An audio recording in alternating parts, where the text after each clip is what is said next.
To put it mildly, Young and Restless' first crossover with Beyond the Gates was a rousing success. The story, in which Devon pitched the idea of signing Anita to his record label, made sense, right down to their off-screen history. They were introduced by Neil at Indigo years ago. Britton James all but sparkled opposite Beyond the Gates regulars.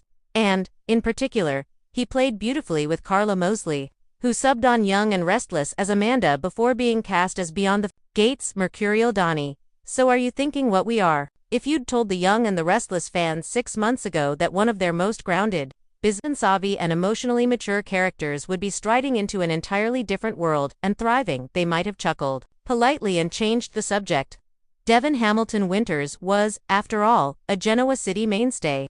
He's the guy who juggles corporate mergers with family squabbles, who negotiates contracts in the morning and reconciles with estranged relatives in the afternoon. Not exactly the first candidate you'd pick for a crossover into a world so tonally different that it might as well exist on another planet.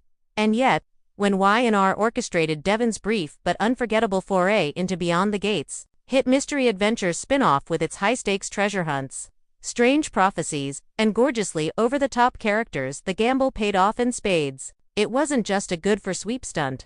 It was lightning in a bottle, the kind of genre-blending experiment that works so well. You start to wonder why they don't do it more often now. With Devon back in Genoa City and Beyond the Gates, fans sending impassioned pleas across social media, there's a growing sense that this wasn't a one-time fling. The question isn't if Devon will return, it's when.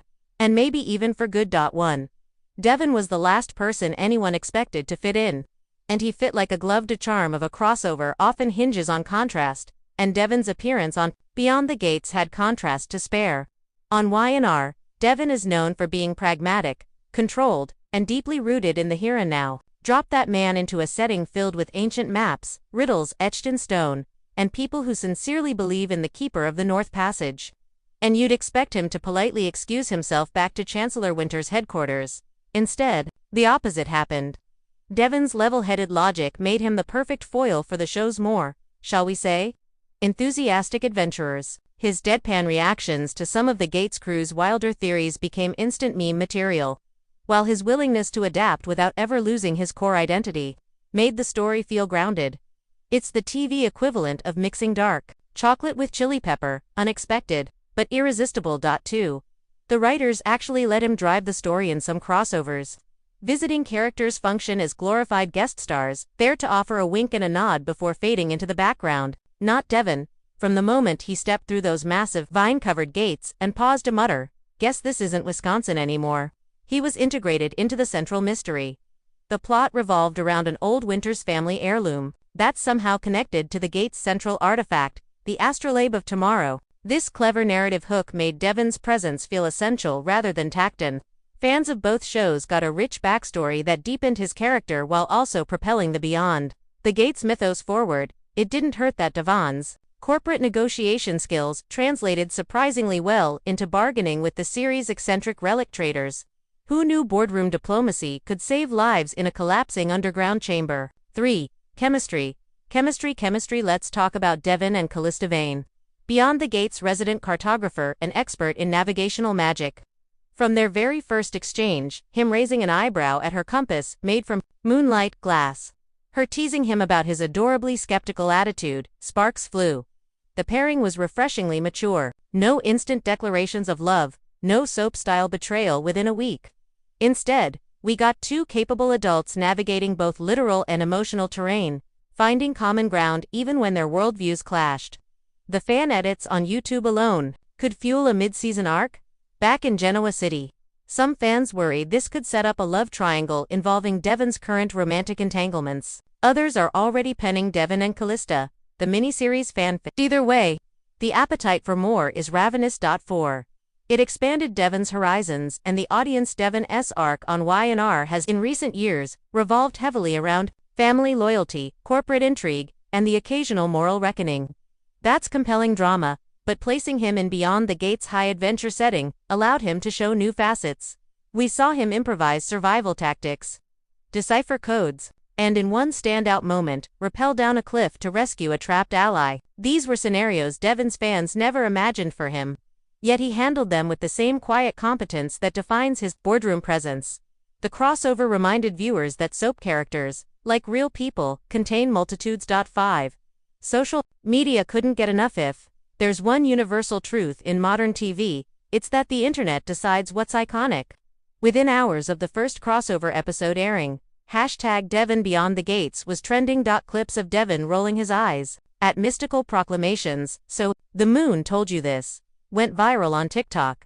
Fan artists churned out stunning illustrations of him in his rugged expedition gear. Even the official Beyond the Gates Twitter account got in on the fun, posting, "Anytime you want to come back, Devon, we've got a compass waiting, when you've got that kind of organic buzz." Executives take notice. 6. The ratings spike was impossible to ignore while exact numbers weren't immediately released. Industry insiders confirmed that the crossover week delivered some of the highest ratings for both Y&R and Beyond the Gates in over a year. For Y&R, it brought in curious viewers from the adventure dramas fandom. For Beyond the Gates, it introduced soap fans to a completely different narrative style, and many of them stuck around. It's a textbook example of how cross-pollination can refresh long-running series. 7. Devon felt like he belonged.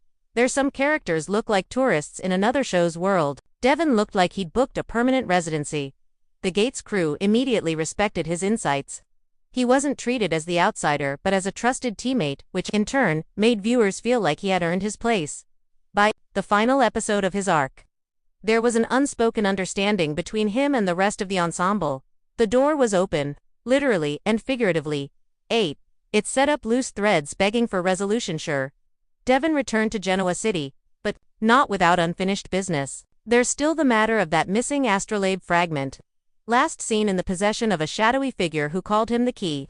And let's not forget Callista's cryptic farewell. When the next gate opens, you'll know. And you'll come. Soap operas live and die by cliffhangers, and Beyond the Gates just handed Y&R a golden one. 9. It gave the audience something fresh without losing the familiar. One of the reasons the crossover worked is that it didn't betray Devon's character history. He didn't suddenly become an Indiana Jones wannabe or abandon his Genoa City ties. His decisions in the Gates world were informed by his business acumen, his loyalty to family, and his tendency to weigh every risk carefully before acting. At the same time, the adventure backdrop gave him new challenges that felt unpredictable. For longtime viewers, it was like seeing an old friend at a costume party. Same person, brand new context. 10. The fans' message is clear. This shouldn't be a one-off. Sometimes fan enthusiasm fades once the novelty wears off. Not here. Weeks after the crossover ended, petitions are circulating urging CBS to greenlight another Devon Gates arc, or even a full-fledged spin-off, pairing him permanently with the treasure hunting crew. The beauty of this setup is that Devon could feasibly live in both worlds. A business trip gone awry. Another Gates mission. A corporate acquisition that turns out to be tied to an ancient artifact. Perfect excuse to bring Callista to Genoa City.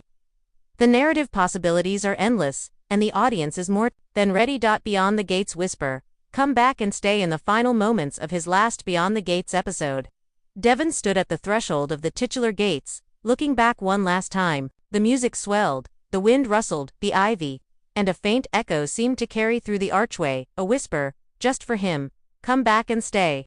For the fans watching at home, that wasn't just a piece of in-universe mysticism, it was the voice of the audience itself, thrilled by a crossover that felt organic, exciting, and brimming with potential. And if the rumblings from behind the scenes are any indication, that whisper may soon become an open invitation. If the young and restless universe has taught us anything, it's that good stories and great characters find their way back to where they're meant to be. Devon Hamilton Winters may have returned to his familiar skyline, but there's a compass in his pocket now, and a whole other world just waiting for him beyond the gates. Thanks for watching this video, and please subscribe our Update World 24 YouTube channel for more update news.